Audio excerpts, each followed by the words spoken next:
Hey everybody, XJoe81X. Today is Sunday, September 8th, 2019 at 8:42 in the morning.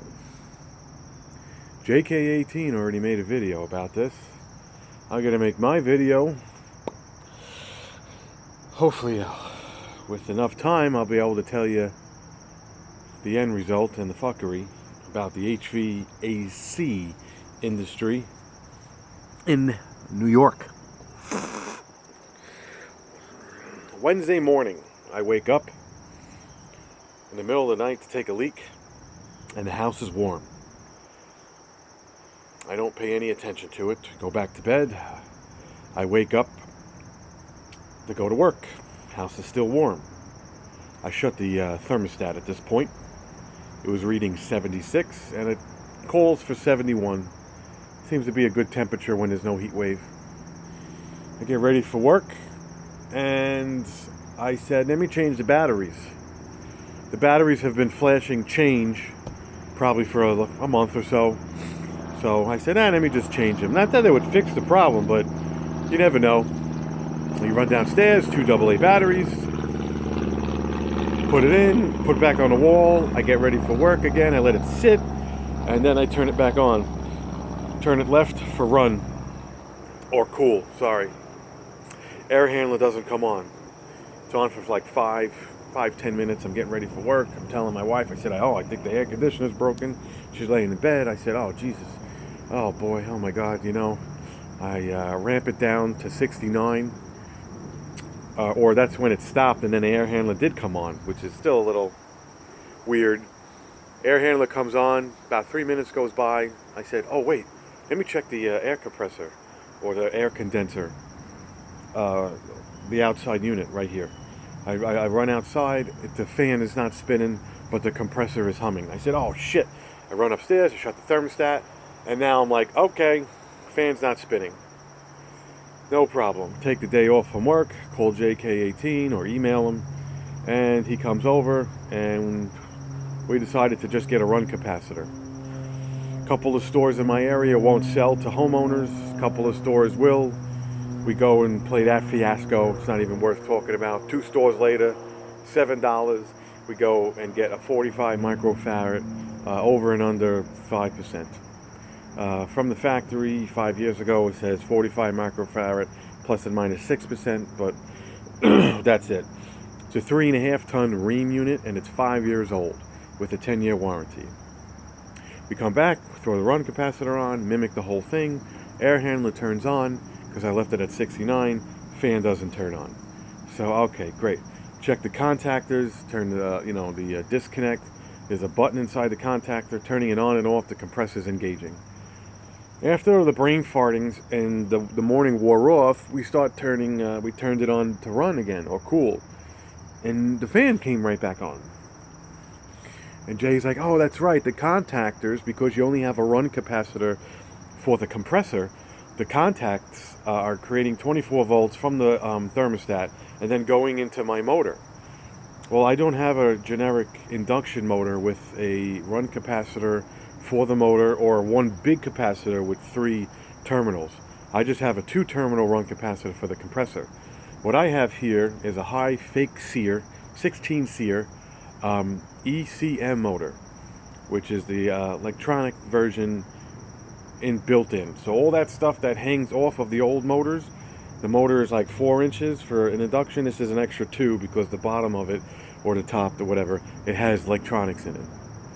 So we determined that that's what's failed, because when it did start, it ran and then it slowed down, and within 15 seconds it just stopped. So there's only 4 moving parts. If anything, there's a fan, there's a motor, there's a compressor, there's a contactor, and there is a run capacitor. There's 5 parts. Everything was working except for the fan turning. So now, that was it. So now the fuckery starts of picking up the phone, finding out from Rheem if it was under warranty. They picked up the phone within 30 seconds. You give them a model number. Thank God, a couple days after it was installed, you have to register it, by the way. It was registered, my name, the company that did it.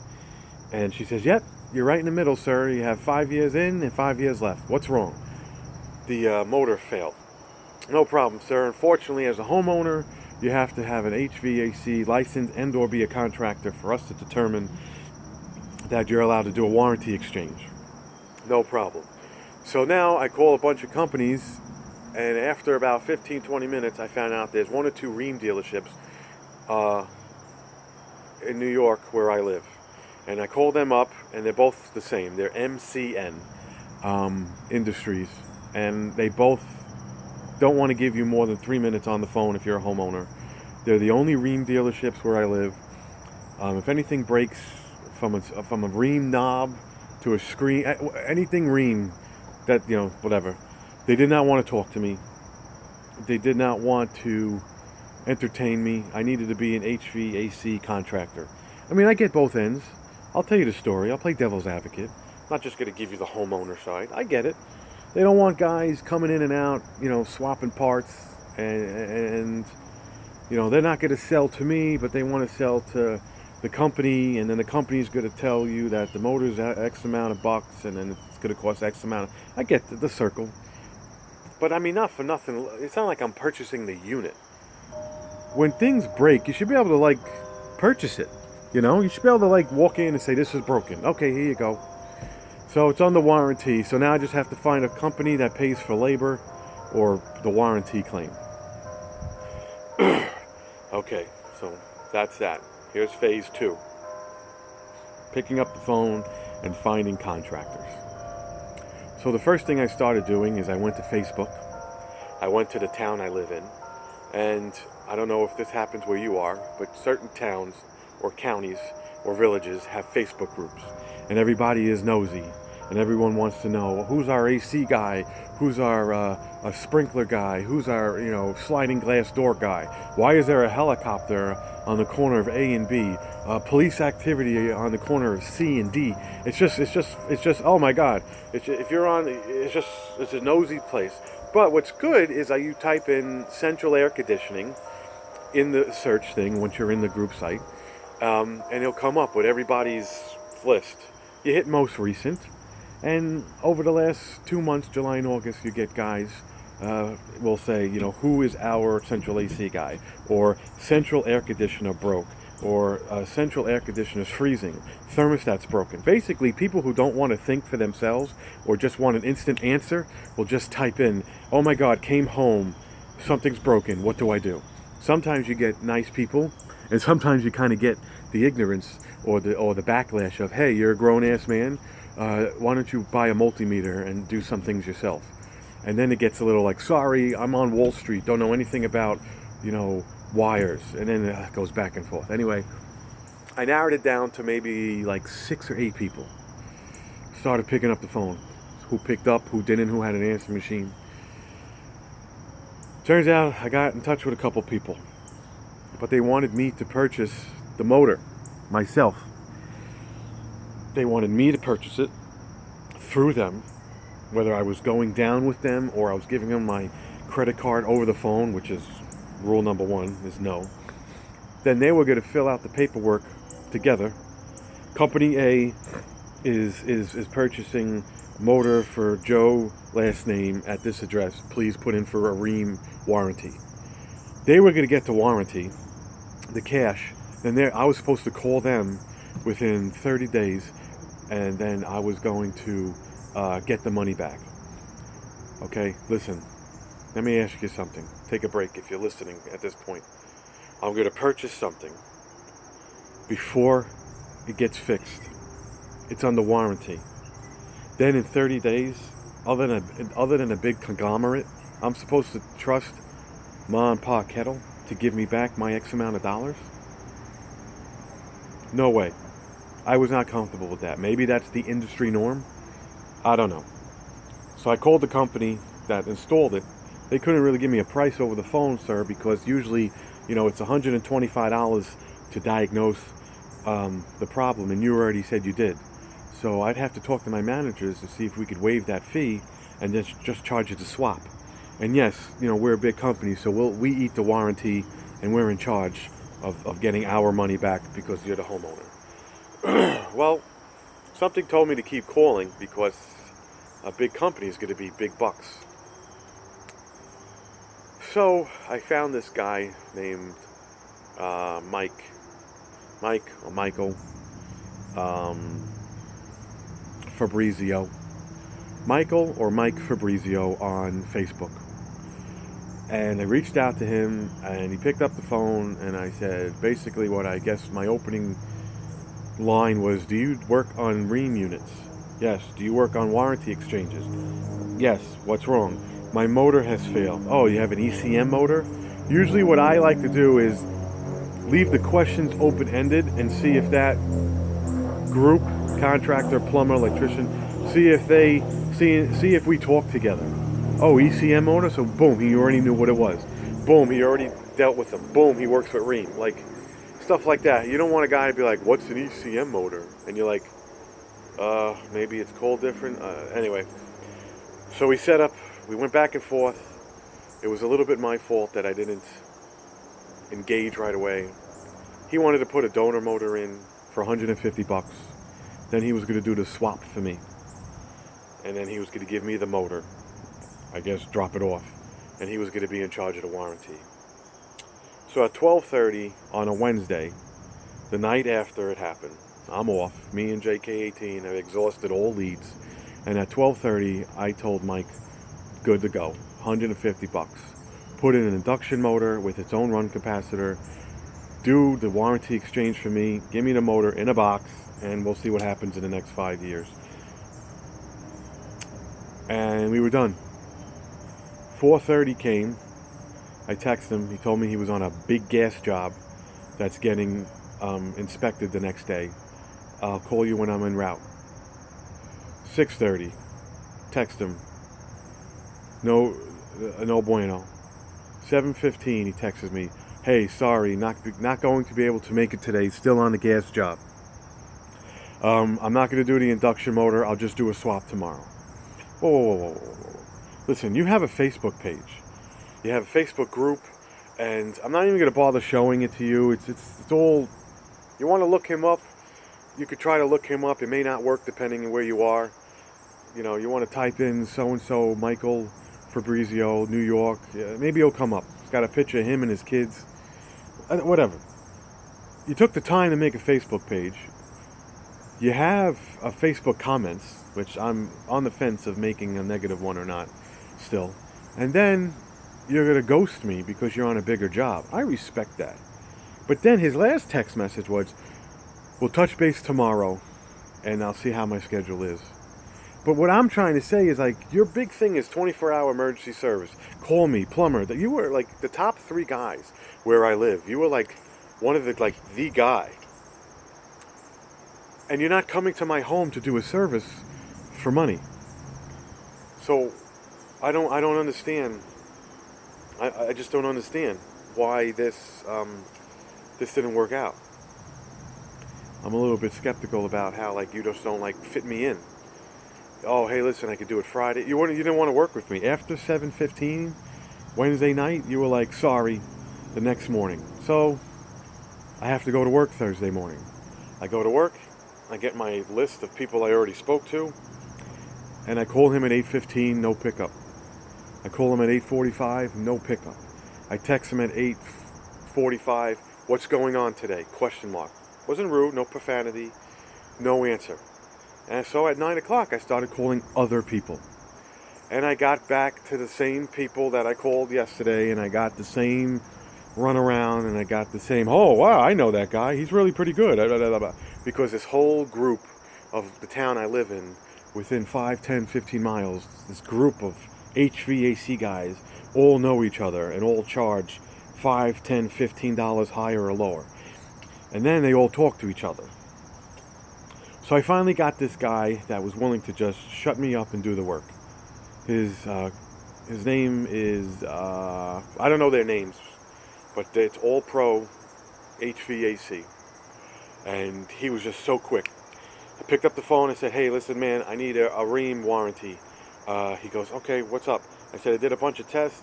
I found out that my ECM motor crapped out, but I can't purchase it. Oh, yeah, bro, you need to be a contractor. It's just the way the industry is here in New York. I said, okay. He's like, you determined that was the case? He says, absolutely.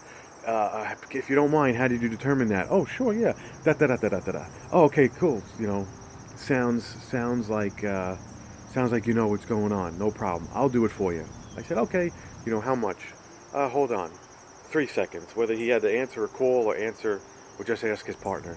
$175, and I could do it today. I said, oh my God, that's great. Thank you. And what happened was, I said, are you going to be in charge of the fan warranty? He's like, yeah, usually it's on the homeowner, but for you with the fan, it's not a big deal. It's not like a big thing. I said, no problem. Thank you very much. Okay, where do you live? Okay, I'll be there from 1 to 4. He was the first one that wanted to eat the whole warranty cost. Everyone else wanted me to purchase this thing.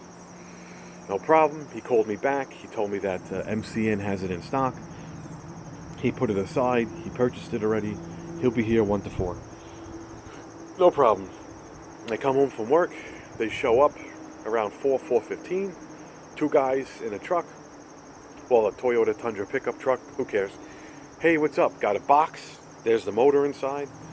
Try to take the shaft off. Now, disclaimer alert. Wednesday, JK18 and I, off camera, tried to take the shaft off. We spun the thing upside down, just like in his video, and we hit the shaft, and we tried to make the fan, come up. Well, we got to like almost the tip, but then what happens was the shaft, which sits like this, started to mushroom. So now the aluminum fans were just hitting a reversed, orange cone. The tip was going up to a higher shaft. So the fan was kind of not, hitting something. So what they did is when they came in, they looked at it. It looked like they'd been working all day because it's 4:15. They lopped off all the wires. They brought it to the truck, and they were just banging the shit out of it. They put a pipe wrench on the bottom of the shaft. They would put some oil. They were turning the blades, but then it just got rusted on. It sits upside down for 5 years. It's just naturally, maybe I went about it the wrong way. They said you're supposed to take a flathead screwdriver. This way it doesn't mushroom, and you're supposed to, the shaft shakes. But what you're also supposed to do, is go underneath the shaft with like a pipe wrench, clamp it, like a 18-inch pipe wrench, hold it, put oil on it, and you're supposed to take the middle center of the blades because it has double metal, and you're supposed to like try to shimmy it loose, and so it breaks free, and then you're supposed to hit it and it pops out. Sorry. So anyway, that was that. They told me about an hour later, we got to bring the whole motor and do a warranty claim on your fan blades. Sorry, I called up the distributor. The fan blades also covered. Next time, don't try to do it yourself, sir. I offered to lop off the shaft with my metal grinder, turn it sideways, and then try to hit it with a ball peen hammer sideways. I don't know, but they chewed up the bottom shaft with the pipe wrench, with the teeth. Okay, no problem. Sorry, you don't have air conditioner Thursday. So Tuesday, Wednesday, Thursday, no air conditioning. But Wednesday afternoon into Thursday, it was 60-something degrees. Go figure. Leading into September, and the windows and fans were on a house, and it was actually pleasantly cool.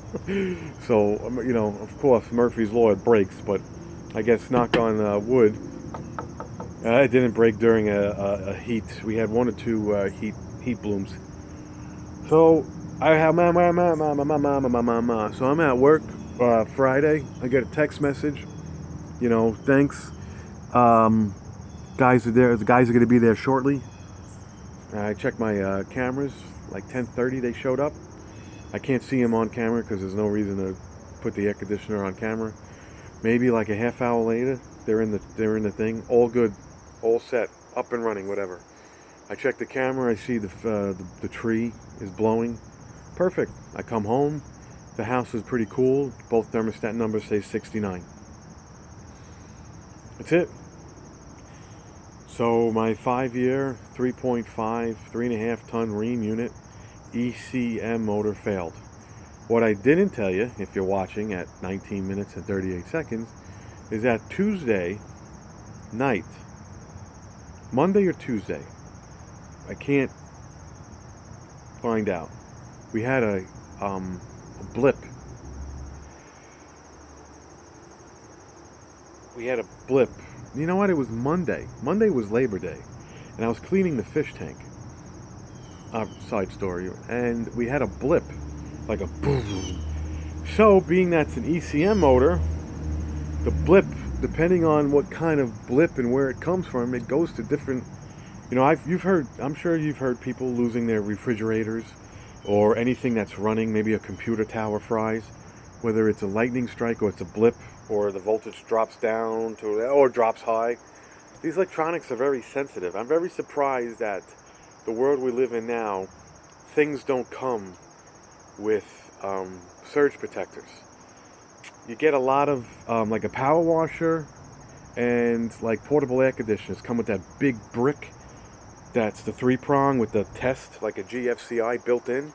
So if you hit the water or if there's a surge, it shuts off. So why doesn't all the appliances, I don't care, stoves, refrigerators, why don't they all just built that in so if there's a surge, it trips? Why? Because you have to pull out the refrigerator? It's better than purchasing a new one that's a piece of crap. I know they make surge protectors that I could wire into this thing. I don't know how much it would be.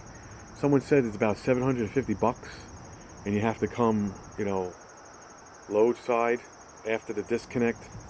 That's like a big breaker.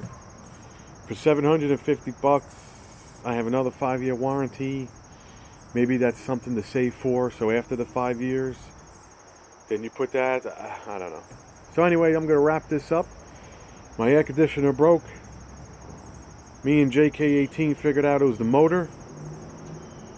Private companies wanted anywhere between $300, $400, $500, $600. Apple finally called me back. They wanted $585 to do a motor swap. In New York, where I live, I cannot purchase certain parts unless I have a contractor's license or an account for MCN. You just can't walk in and you need an account. And $175 was the cheapest. $275 was the next cheapest. But I had to purchase the motor. And these guys think that I was going to be trust them. The motor came out to $488 out of my pocket, plus $275. I don't know. That's so shady to me. It's up and running. It's not running now because I'm outside and it's 60 degrees on a Sunday. So that's it. Protect your shit. If something is really, really expensive, like a home air conditioner or a car or something, try to get an extended warranty or try to do something where you know that if it fails, you're not paying for it. $488 plus $275. That's a lot of money for just something that the electricity might not fried. Right. So thanks for watching. Hit like, hit subscribe. Leave your comments and concerns on the bottom. And that's it. Thank you, JK18, for coming over on a Wednesday in a pinch and sticking through the entire fucking Shitalian ordeal. Maybe I'll get an induction motor in the next 5 years and do a fake warranty again. All right, guys, take it easy.